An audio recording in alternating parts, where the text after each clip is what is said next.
Evangelho de Lucas, capítulo 15. A poderosa concentração naquilo que Deus tinha de colocar síntese em algo tremendo, maior do que todos nós. No verso 1 diz: os publicanos e pecadores estavam reunidos para ouvi-lo e os fariseus fazem uma pergunta. Chegam para Jesus e diz: Senhor, você come com pecadores? Você recebe pecadores? Comer com pecador, receber pecador. Há um incômodo que passa pela mente de todo mundo no comportamento de Cristo. Comer com o pecador se associa a ele. É o dar-se ao pecador e recebê-lo. E eles chegam para Jesus e falam: por que você faz isso? A essa resposta constitui as parábolas que ele vai contar. Mas em síntese, por que isso incomodou tantas pessoas e Jesus teve que dar uma resposta tão complexa e bela? Porque Jesus veio para cá por causa do pecador. A gente muitas vezes caiu numa síndrome de nos homenagear ou falar uns dos outros pensando naquilo que fazemos de bom. Por exemplo, quando nós falamos de Dia das Mães, nós falamos de todos os seus superpoderes.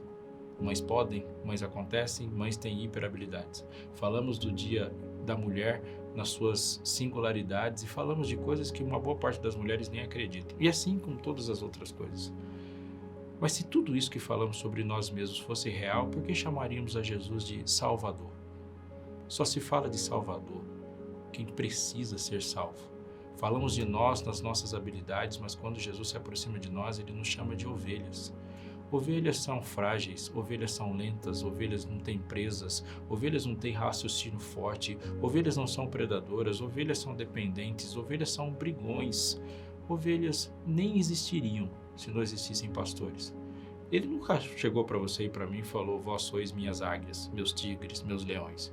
Não, vocês são ovelhas, e nessa frase está toda a nossa relação de debilidade, fracasso e dependência. Quando Jesus, antes de explicar o como, ele disse o porquê. Se você está me chamando de Salvador, é porque você precisa de mim. Para que ele veio, afinal das contas? Para demonstrar um amor para quem precisa, para estender a mão para quem caiu, para colocar de pé quem jamais conseguiria fazer isso sozinho. Eu queria que você não se esquecesse, ao terminar essa meditação, dessa frase. Satanás jamais conseguirá vencer quando você peca. Para pecadores, existe um Salvador.